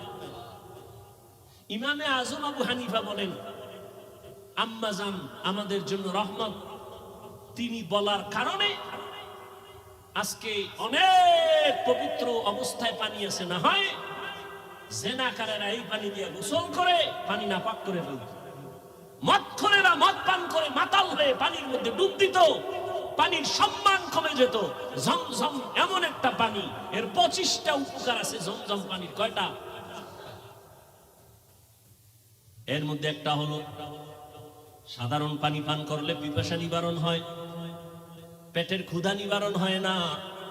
জমজম পানি এমন এক দামি আল্লাহর কুদরতের পানি, এই পানি যদি কেউ পান করে ওই পানির দ্বারা পিপাসাও মিটে যায়, পেটের ক্ষুধাও মিটে যায়। দাঁড়াইয়া কোনো জিনিস খাওয়া পান করা নবীর আদর্শের বাইরে, তবে জমজমের পানি তুমি দাঁড়ায় পান করো, এটা তোমার কোনো সুন্নত আদায় হবে। দ্বিতীয় তৃতীয় হলো জমজমের পানি, এটা তোমার রোগের ঔষধ। কত পার্সেন্ট সেবা করবে, তোমার ঔষধের ক্রিয়া করবে কয় তোমার আকীদা বিশ্বাসের মজবুতি যত পার্সেন্ট তত পার্সেন্ট। কেউ যদি মনে করে আমি ঔষধ খাবো না, জমজম আমার ঔষধ, যতটুকু বিশ্বাস করবে ততটুকু ফলাফল। পানি পান করলেন, ইসমাইল সুস্থ হওয়া শুরু হয়ে গেল, একটা দোয়া কবুল হয়ে গেছে। কার দোয়া? ইব্রাহিম নবীর দোয়া। লোকজন লাইনে দিয়েও এক দোয়া করছে। ব্যবসায়ীরা যাচ্ছে এলাকা দিয়ে, পানির প্রয়োজন, খুঁজতে খুঁজতে এই জমজমের কাছে হাজির। মালিককে? মহিলা, বাচ্চাওয়ালা। আমাকে একটু পানি দিবেন নি? মা হাজেরা বলে দিব, বেশি দিব, যত লাগে তত নেন, শর্ত এখানে বাড়িঘর করেন, চাষাবাদ করেন, থাকেন। আবাদ শুরু হয়ে গেল। এবার আর এক দোয়া চাইছে ইব্রাহিম নবী, অরযুকহুম, রিজিকের ব্যবস্থা করেন। আল্লাহ পাক রব্বুল আলামিন জিবরাইলের মাধ্যমে তায়েফের জমিনে কুদরতে আল্লাহ এক ফলের বাগান এনে দিলেন, যেই বাগানে 12 মাস ফল হবে, ফল হবে 12 মাস। আল্লাহ রিজিকের ব্যবস্থা করে দিলেন, মানুষজন বসবাস শুরু হয়ে গেল। এখন আর ওয়ানাবাদী এলাকা আবাদী হয়ে গেল, মানুষজনের অভাব নাই। কত আনন্দে জীবন যাপন করে। ইসমাইল বড় হতে হতে হতে হতে 6 বছর প্লাস হচ্ছে। ইব্রাহিম নবী এর মধ্যে একদিনও আর আসেন নাই। আল্লাহর পরীক্ষা দ্বিতীয়টা এবার আবার শুরু, কোরবানির। ওদিকে ঢুকবো। ইব্রাহিম নবী 6 বছরে আর আসেন নাই। ছেলে কেমন, কি মায়া, আল্লাহর পরীক্ষা কত কঠিন। ইব্রাহিম নবী এই জিলহজ মাস 8 তারিখ 9 তারিখ 10 তারিখ স্বপ্ন দেখা শুরু করলেন, তোমার কলিজার আপন জবাই করো আমার পথে, আমার নামে। ভাবলেন, নাম তো কয় নাই, কারে? 100 উট জবাই করলেন। দ্বিতীয় রাতে আবার স্বপ্ন দেখেন, হয় না, তোমার মোহাব্বতের জিনিস জবাই করো, আবার 100 উট জবাই করলেন। ফাইনালে নবী তো বুঝতে পেরেছেন আমার জীবনের কলিজার আপন আমার ইসমাইল ছাড়া আর কেউ না। আল্লাহর হুকুম হয়ে গেছে, ইসমাইলকে জবাই করার জন্য বাবা এবার রেডি হয়ে গেলেন।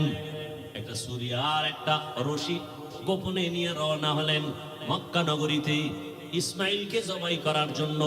কারো কাছে কিছু বলা যাবে না। এলাকায় গিয়া দেখে সেই এলাকা তো এখন আবাদি, সুন্দর বাড়িঘর, মানুষজন, মাঠে বাচ্চারা খেলতেছে। এই এনি ইসমাইল আছে, ইসমাইল। বাচ্চারা কয় ইসমাইলকে বুঝলাম না। একজনে কয় হ্যাঁ আমি চিনি। ইসমাইল কোথায়? ওরা বাড়ি আছে নি কাছে? ওই সবাই বড় বড় ঘর, কিন্তু ইসমাইল যে ঘরে থাকে একটা ছোট ঝুপড়ির মতো। ইব্রাহিম নবী যত কদম বাড়ায় কলিজাটা কেমন যেন ফেটে যাইতেছে, মায়া আর মায়া চুম্বকের মতো। আমার কলিজার আপন, এত আদরের সন্তানের এতদিন আমি পাই নাই। যত সামনে যায় তত ইব্রাহিমের কলিজাটা দুর্বল হয়ে যায়। ঘরের দরজায় ইসমাইলের পাইয়া ডাক দিছে, বাবা আসো। কিন্তু ইসমাইল চিনে নাই লোকটাকে। ঘরের মধ্যে দৌড় দিছে। আল্লাহর নবী সালাম দিলেন, আসসালামু আলাইকা ইয়া আহলাল বাইত। ঘরের মধ্যে ঢুকে যখন হাজেরা দেখলো, সালাম দিয়ে কান্না শুরু করলো, চোখের পানি, হৃদয় হৃদয় ভাঙ্গা কান্না। ইসমাইলের মা কয়, চিনোনি বাবা? এই তোর বাবা ইব্রাহিম। বাবার কাছে যাও, দূরে থাকিও। মালিকের কঠিন পরীক্ষার ইসমাইল, এই তোর বাবা নবী ইব্রাহিম। বাবা সন্তানের পাইয়া বুকে জড়াইয়া কান্নার আওয়াজ, এমন মায়ার কান্না শুরু হয়ে গেল। নবী আবার চিন্তা করলেন, না জানি আবার মায়ার কারণে পরীক্ষায় ফেল করি। নবী বললেন, হাজেরা দেরি করার সময় নাই, জবাই করতে নিব তাও তো বলা যাবে না। নবী কৌশল করে বললেন, ও হাজেরা, ইসমাইলের সুন্দর করে সাজাইয়া দাও, মালিকের দাওয়াতে যাব। মা হাজেরা তো ভাবছে দুনিয়ার কোন মালিক দাওয়াত দিছে সেখানে যাবে। মা হাজেরা বুঝতে পারেন নাই যে আসল মালিক দাওয়াত দিয়েছে। মা হাজেরা এতটুকু বুঝা দুনিয়ার মালিকের দাওয়াতে যাবে, বাবার সাথে যাবে। মা বড় আনন্দিত হইয়া ইসমাইলের এমন সুন্দর করে সাজায় দিলেন। এবার ইসমাইলের নিয়ে বাবা রওয়ানা। বাবা সামনে হাঁটে, ইসমাইল পেছনে পেছনে হাঁটে। মা দুঃখিনী দরজার কিনারায় দাঁড়ায় দাঁড়ায় সন্তানের দিকে তাকায় থাকে।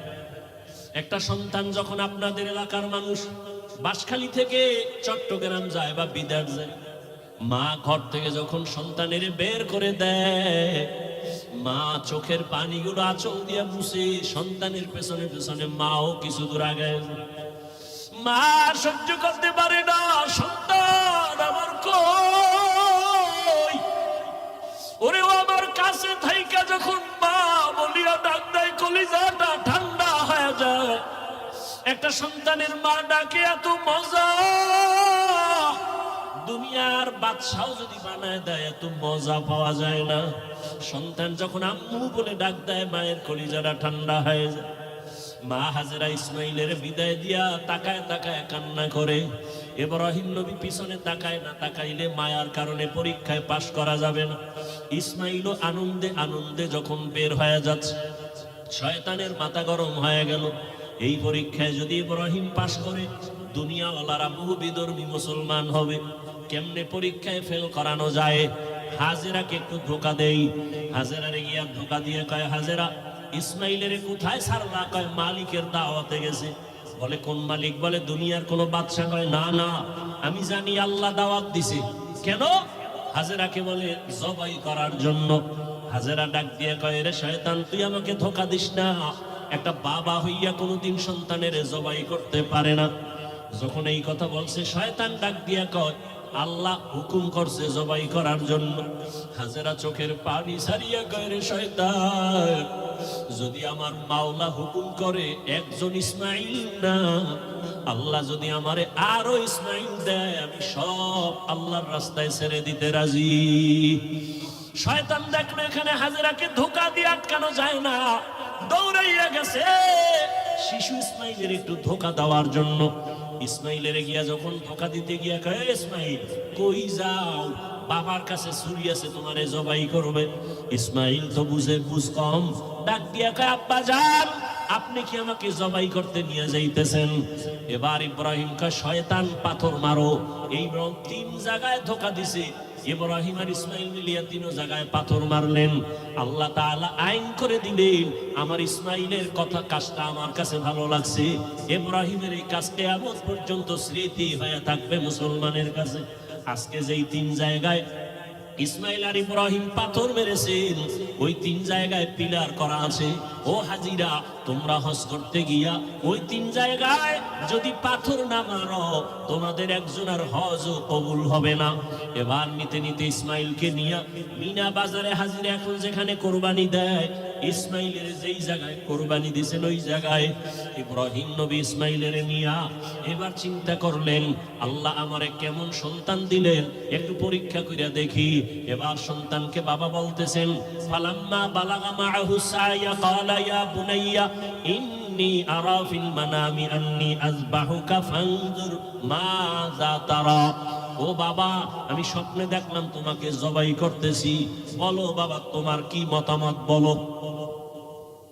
ইব্রাহিম নবী কথাটা বলা মাত্রই সাথে সাথে সেকেন্ডের মধ্যে সন্তান ইসমাইল জবাব দিয়ে দিলেন, ইয়া আবাতি ফাল মা তুমার সাতাজিদুনি ইনশাআল্লাহ মিনাস সাবিরিন। আব্বা জান, দ্রুত আমাকে আল্লাহর হুকুম মতো জবাই করেন, ইনশাআল্লাহ আমাকে আপনি ধৈর্য ধারণকারীদের মধ্যেই পাবেন। আব্বা জান আমাকে দ্রুত জবাই করেন, দেরি করলে আবার বুঝি আল্লাহ হুকুমটা ফিরায় নিবে, কপাল পুড়ে যাবে। একটা সন্তান বাবার সামনে কতটা বিনয়ী হইয়া বাবার ইজ্জত রক্ষার জন্য আল্লাহর মুহাব্বতের বন্ধনে নিজেকে পেশ করে দিলেন। তবে ইতিহাসবিদরা লেখেন ইসমাইল একটু কান্না করে বলছেন, বাবাজান আপনি যদি এই কথাটা আমাকে একটু বাড়ি বসিয়া বলতেন, আমি আমার দক্ষিণী মায়ের থেকে একটু চির বিদায় নিয়ে আসতাম। কারণ 6টা বছর আমার মা আমার এত কষ্ট করে লালন পালন করে বড় বানাইছে। এই 6টা বছর পানি নাই, খানা নাই, আপনিও এসে দেখেন নাই। আমার মা আমার মুখে জিহ্বা দিয়ে আমার পেটের ক্ষুধা নিবারণ করেছে। আমার মা পাগলনির মতো দৌড়াদৌড়ি করেছে।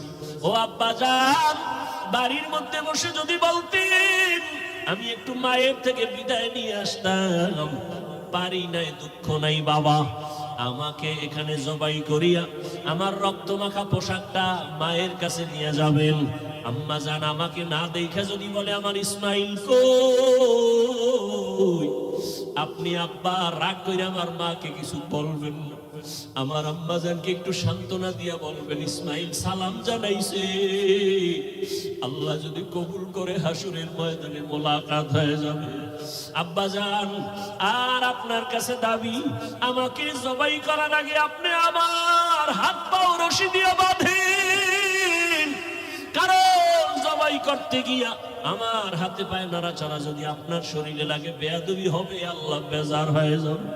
আব্বা জান আপনি কাপড় দিয়ে আপনার চক্ষু দুইটা বেঁধে নেন। কারণ জবাই করার সময়, ছুরি চালানোর সময় আমার চেহারায় যদি আপনার নজর লাগে, মায়ার কারণে আপনি জবাই করতে পারবেন না, আল্লাহ বেজার হয়ে যাবে। আব্বা জান আমি শুয়া পড়লাম, তাড়াতাড়ি আমার গলায় ছুরি চালান। ইব্রাহিম নবী ইসমাইলের শোয়াইয়া যখন ছুরিটা চালাইতে চায়, আমার মাওলার কুদরতি অন্তরে এত মায়া, আমার আল্লাহ ডাক দিয়ে কয় রে ছুরি, আমার ইসমাইলের একটা পশমের ক্ষতিও যেন তোমার দ্বারা না হয়। আল্লাহর হুকুমে ছুরি কোনো কার্যকারিতা করে না, একটা পশমও কাটে না। ইব্রাহিম নবী এবার পাথরের উপরে আঘাত করলেন, ছুরি দিয়া পাথরটা আলাদা হয়ে গেল। ইসমাইলের ডাক দিয়ে কয় বাবা এইবার ফাইনাল রেডি হও, তোমার জবাই করার সময় রক্ত আমার হাতে না লাগা পর্যন্ত ছুরি চালাইতেই থাকবো, না হয় আমি ছুরি চালানো বন্ধ করব না। এবার ইসমাইলকে শেষবারের মতো শোয়াইয়া ছুরি যখন চালাবে, রক্ত হাতে না লাগা পর্যন্ত ছুরি চালানো বন্ধ করবে না বলিয়া ইব্রাহিম নবী নিয়ত করে ফেললেন। ইসমাইলকে শোয়াইয়া দিলেন, আর যখন ছুরি চালাবে আল্লাহ পাক রব্বুল আলামিনের কুদরতি অন্তরে এত মায়া, জিবরাইলের ডাক দিয়া কয় জিবরাইল, আমার ইব্রাহিমের ওয়াদা এমন ত্যাগ আর নিয়ত যে রক্ত না লাগা পর্যন্ত ছুরি চালানো বন্ধ করবে না। আমি তো ইসমাইলের জবাই চাই না, আমি চাই আমার হুকুমের জন্য কতটুকু তারা ত্যাগ স্বীকার করলো। আমার মুহাব্বতের পরীক্ষা চাইছি, আমি ইসমাইলের জবাই চাই নাই। আমার হুকুম মতো প্রশ্ন ছাড়া যখন তারা দুজনে রেডি হয়ে গেল, আমার পরীক্ষা হয়ে গেছে, আর লাগবে না। ইসমাইলের জবাই করার আগে, ছুরির নিচে দেওয়ার আগে জান্নাতি একটা দুম্বা নিয়ে যাও। ইসমাইলের সরাইয়া জান্নাতি দুম্বাটা যখন ছুরির নিচে দিয়ে দাও, ইব্রাহিম নবী ছুরি চালায়, জিব্রাইল আমি দুম্বা নিয়ে রওনা। দেখতেছে আমি যাইতে না যাইতেই মনে হয় ছুরির নিচে ইসমাইল জবাই হয়ে যাবে। জিব্রাইল আমিন আসমান থেকে একটা আওয়াজ দিছে, আল্লাহু আকবার, আল্লাহু আকবার। ইব্রাহিম নবী তাকাইছেন, তিনিও ডাক দিয়েছেন আল্লাহু আকবার, আল্লাহু আকবার। এবার ইসমাইলও আওয়াজ দিলেন লা ইলাহা ইল্লাল্লাহ। এইভাবে আওয়াজ দিয়া ইব্রাহিম নবী যখন চক্ষু খুইলা দেখেন রক্ত হাতে লাগছে, ছুরিটাও ছাড়লেন। যখন তাকায়া দেখে খুশি মনে ইসমাইল বুঝি কুরবানি হয়ে গেল, কিন্তু না, দেখে একটা অপরিচিত জন্তু জবাই হয়ে গেল। ইসমাইল পাশে সুন্দরভাবে দাঁড়ানো। বাবা আবার বুঝি ভয় পেয়ে গেলেন, ও ইসমাইল, আল্লাহ বুঝি আমার কোরবানি কবুল করবেন না, আর একবার চেষ্টা করি। সাথে সাথে ওহী নাজিল হয়ে গেল। আল্লাহ কয়, ওনাদাইনাহু আইয়া ইব্রাহিম কদ সাদ্দাকতার রুইয়া ইন্না কাযালিকা নাজজিল মুহসিনিন। ইব্রাহিম, তুমি আমার পরীক্ষায় পাশ করছো। হাজেরা কাঁদতেছে ইসমাইলের জন্য, জলদি করে যাও। বলে আসছো মালিকের দাওয়াতে যাই। মালিকের থেকে কি হাদিয়া নিবা? আমার পক্ষ থেকে দুম্বার গোশত হাদিয়া দিয়া দিলাম। ওয়াফাদাইনাহু বিযিবহিন আযীম, আমার পক্ষ থেকে হাদিয়া দিলাম এই জবাই করা দুম্বার গোশত। ইসমাইলের নিয়ে যাও, ইসমাইলের হাজেরার কোলে ফিরায়া দাও, আর মালিকের পক্ষ থেকে দুম্বা হাদিয়া পৌঁছাইয়া দাও। আল্লাহ তাআলা বলেন, ও দুনিয়ার মানুষ, ইব্রাহিমের কোরবানির ত্যাগ তোমার থেকেও চাই। ও মুমিন, এই ত্যাগ স্বীকার করতে গিয়া তোমার থেকে রক্ত চাই না, গোশত চাই না, আমি চাই তোমার অন্তরের ত্যাগ আর মুহাব্বত আর তাকওয়া। লাইয়ানাল্লাহু লুহুমুহা ওয়ালা দিমাউহা ওয়ালাকিন ইয়ানালুহুত তাকওয়া মিনকুম। ও আমার যুবক বাবারা, ও পর্দার আড়ালের মা বোনেরা, ও বৃদ্ধ বাবাজি, আমার আল্লাহর পরীক্ষায় পাশ করিয়া জান্নাত পাওয়ার জন্য একজনের চেষ্টায় হবে না। হাজেরার যেমন চেষ্টা, ইসমাইলের তেমন চেষ্টা, নবী ইব্রাহিমের তেমন চেষ্টা। একটা ঘরের ভেতরে একটা জান্নাতি পরিবেশ তৈরি করতে হলে বাবারও এক মন হতে হবে, স্ত্রীকেও এক মনওয়ালা হতে হবে, সন্তানেরও মতামত এক থাকতে হবে। স্বামী আর স্ত্রীর মন আর মতামত যখন এক হবে, সন্তানের মতামত যখন মা বাবার মতের সাথে মিলিয়ে যাবে, ওই সন্তান, ওই সংসারে শান্তি আসবে। আল্লাহ রহমতের বাড়ি দ্বারা বর্ষণ করতে থাকবেন। ও আমার যুবক বাবারা, ও পর্দার আড়ালের মা বোনেরা, আম্মাজান হাজেরা যদি নিজের থেকে সহযোগিতা না করতেন, ইব্রাহিম নবী পাশ করতে পারতেন না। ইসমাইলও যদি বাবার কথায় একমত না হইতেন, পরীক্ষায় পাশ করা যাইত না। অতএব যারা মা আছেন, আপনার সন্তানটাকে আপনি ডাক্তার বানাবেন, ইঞ্জিনিয়ার বানাবেন, তবে আদর্শবান বানায়া যান, বেয়াদব যেন না হয়। সন্তান কখনো যেন আচরণ দিয়া আপনাদের কষ্ট না দেয়, সন্তানের আচরণে যেন শিক্ষক কষ্ট না পায়, সন্তানের আচরণে আলেম ওলামা মুরব্বীরা যেন কষ্ট না পায়। আদর্শবান ডাক্তার হলে সন্তানটার সম্মান আল্লাহ বাড়ায় দিবেন। মা বাবার একমত থাকতে হবে, নিজেদের আদর্শ সুন্দর করতে হবে। ও আমার যুবক বাবারা, আমি এতক্ষণ বয়ান যা করলাম একবারও কিন্তু বলি না স্কুল কলেজ বাদ দিয়া মাদ্রাসায় যাও, আমার মতো টুপিওয়ালা হও। বরং আমি শেষ বেলায় বলে গেলাম, তুমি ডাক্তার হও, ইঞ্জিনিয়ার হও, প্রফেসর হও, স্কুল কলেজে পড়ো, কোনো বাধা নাই, তবে বেয়াদবি করবা না। মা বাবার দোয়া নিও, শিক্ষকের দোয়া নিও, উলামায়ে কেরামের দোয়া নিয়ে আদর্শ ডাক্তার হইও। মা বাবার সাথে যদি বেয়াদবি করে বরদোয়া নাও, মরার আগে পঙ্গু হয়ে যাবা, কপাল পড়ে যাবে। শিক্ষকের সাথে যদি বেয়াদবি করে বরদোয়া নাও, লেখাপড়ার জীবন থেকে ধ্বংস হয়ে যাবা। আলেম ওলামার বরদোয়া নিয়ে যদি চলো, বেয়াদবি করো, তোমার চরিত্র নষ্ট হয়ে যাবে। এই তিন জায়গার দোয়া নিয়ে চলিয়া ডাক্তার হও, জীবন সফলতার দরজা খুলে দিবে। তুমি ইঞ্জিনিয়ার হলো, তুমি সফল ইঞ্জিনিয়ার হবা, দুনিয়ার সবাই তোমাকে মোহাব্বত করবে, সম্মান করবে। ও আম্মা জানেরা, আপনার মতো কত মা এখনো আছে আদর্শবান, স্বামীর মাল হেফাজত করেন, মোবাইলে সময় নষ্ট করে না, সন্তানগুলোকে আদর্শওয়ালা বানানোর চেষ্টা করে, স্বামীর মাল হেফাজত করে, 5 ওয়াক্ত নামাজ পড়ে, পর্দা করে। আম্মা জানেরা, আপনারা কেন পারবেন না? এখনো সময় আছে, তওবা করে নেন। ও আমার যুবক বাবারা, তোমার মতো কত যুবক স্কুল কলেজে পড়ে নামাজ ছাড়ে না। মনটাকে প্রশ্ন করো, তুমি কেন পারো না রে বাবা? তোমার কপালে কার বরদোয়া লাগছে? এখনো সময় আছে, তওবা করো। তোমার মতো যুবক RAB, army, police, BDR, OC, DC SP 5 ওয়াক্ত নামাজির অভাব নাই, বলো তুমি কেন পারবা না? এখনো সময় আছে, তওবা করে নাও। মনে মনে আল্লাহকে বলো, আল্লাহ, দুনিয়ার রং তামাশায় পড়িয়া, মনের খাহেশ মিটাইয়া, মনের শখ মিটাইয়া কত গুনাহ করেছি। মনে চাইছে নামাজ পড়বো না, পড়ি নাই। মনে চাইছে দাড়ি কাটবো, কেটে ফেলেছি। মনে চাইছে পার্কে যাব, পার্কে চলে গেছি। ও আল্লাহ, শখে শখে গুনাহ করে ফেলেছি। আর কত শখ করিয়া গুনাহ করব? কোন দিন মরণ হবে জানা নাই। কত যুবক রাস্তায় গাড়ি চালায়, নামাজ বাদ দেয় না, আবার হঠাৎ করে কত যুবক বুকে ব্যথা উঠা মরিয়া যায়।